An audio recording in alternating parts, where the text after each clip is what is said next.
In Russia, in 2 years, the extraction of rhenium from the pores of the Kudryavy volcano on Iturup Island will begin. This is the only industrial deposit in the world of this extremely rare metal, without which not a single modern airplane or rocket can take off. What led us to extract it under such extreme conditions, and why is this project happening only now? We'll talk about this, about the new achievement of the week, and also give a fresh educational recommendation after a brief summary of positive news.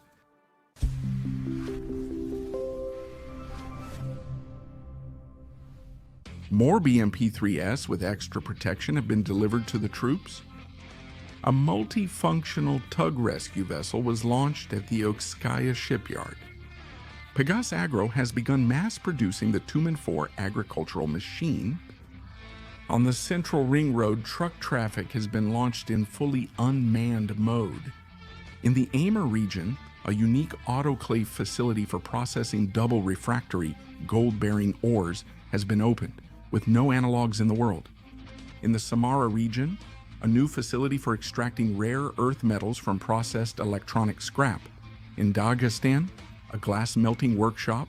In Kamchatka, a building materials production plant. In the Kaliningrad region, a large dairy factory. And in the Yaroslavl region, Russia's first industrial orchid production facility.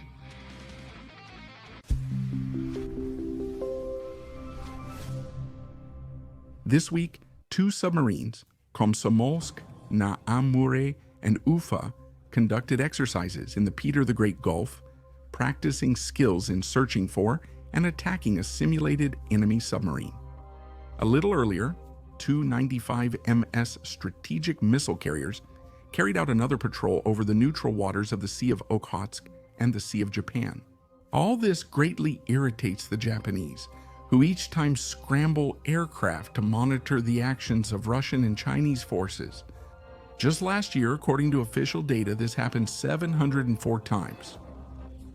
But what makes our neighbors even more nervous is the fact that we are absolutely not willing to hand over the coveted Kuril Islands to them. Much has already been said about their importance to Russia.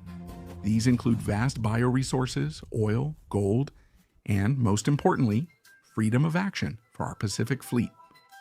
There's also a lesser-known trump card, the Kudryavy volcano on Iturup Island, the only industrial source of rhenium on the planet. Rhenium is an extremely rare metal with unique properties, one of the densest and hardest, with an exceptionally high melting and boiling point. Adding just a few grams of such material radically improves the properties of an alloy.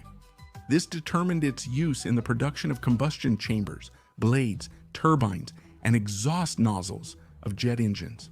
No modern rocket, supersonic aircraft, or ground-based gas turbine can do without rhenium. However, it is very difficult to extract, as it is found in tiny amounts in copper ores and only at a few deposits in the world. Chile has the largest reserves, followed by the United States, and in third place could have been the Soviet Union, which used to extract rhenium in what is now Kazakhstan. Unfortunately, the collapse of the country cut us off from the powerful Zhezkazgan mining and metallurgical plant, as well as deposits in Armenia and Uzbekistan. For a long time, we were forced to buy raw materials from abroad and also extract them from scrap within our own territory. And this is despite the fact that potentially we are capable of solving the shortage problem once and for all on our own.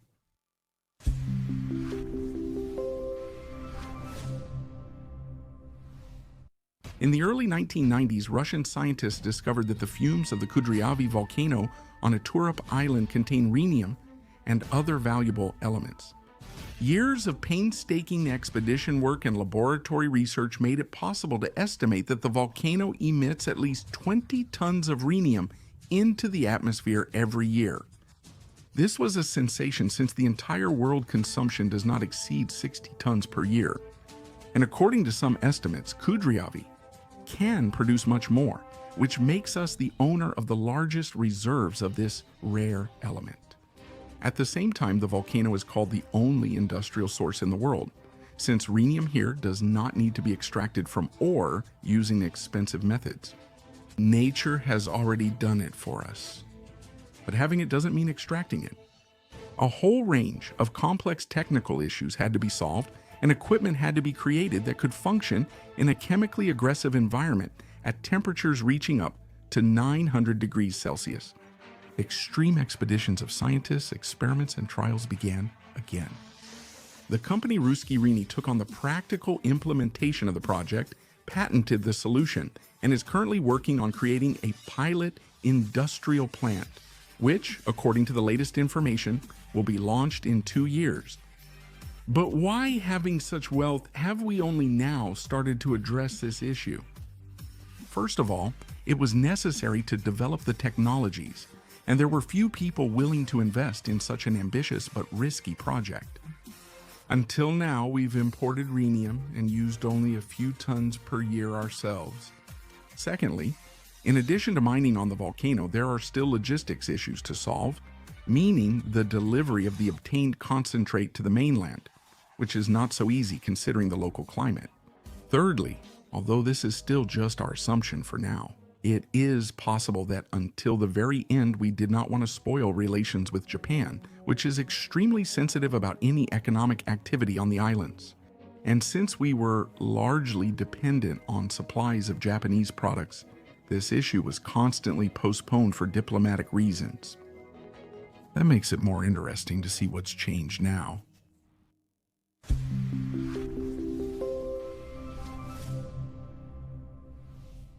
After 2022, Japan joined the sanctions against Russia. It is also balancing on the edge of deciding whether to supply weapons to our enemy and is already systematically providing them with non-military aid. We hope that this is a sufficient basis for complete freedom of action, let me emphasize, on our territory. More important, however, is the shift in attitude toward rare earth reserves. If it used to be believed that everything could be bought abroad, now this point of view has become marginal. Yes, today we buy those same rare elements from China and other countries, but as competition intensifies, everything can change very quickly. Given this, losing 20 tons of valuable rhenium annually seems like an unacceptable waste. And it's not just rhenium that evaporates with the fumes, but also indium, germanium, and who knows what other riches. Each issue shows a clear rise in interest in exploring, extracting, and processing mineral resources. Currently, several rare and rare earth resource projects are underway, restoring the full production chain. So the chances that the long-awaited factory will soon start operating on Iturup Island are higher than ever. We will keep you updated on the events. Next, about the hero.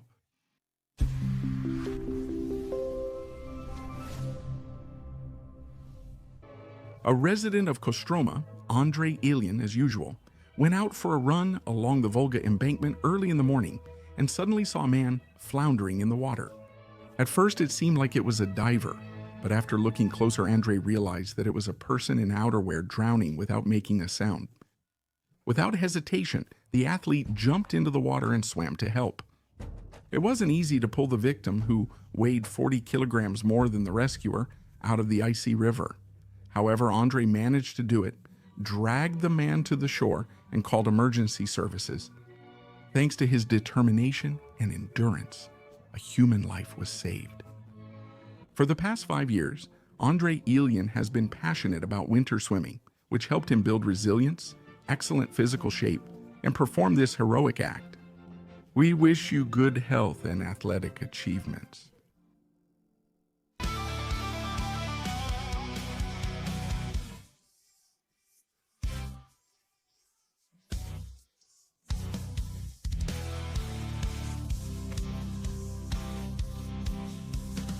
It's time to move forward.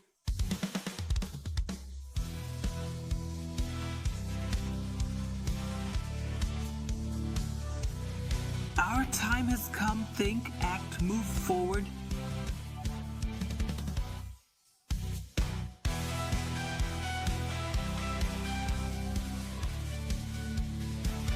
Forward, forward. Legends, you are both fear and doubt.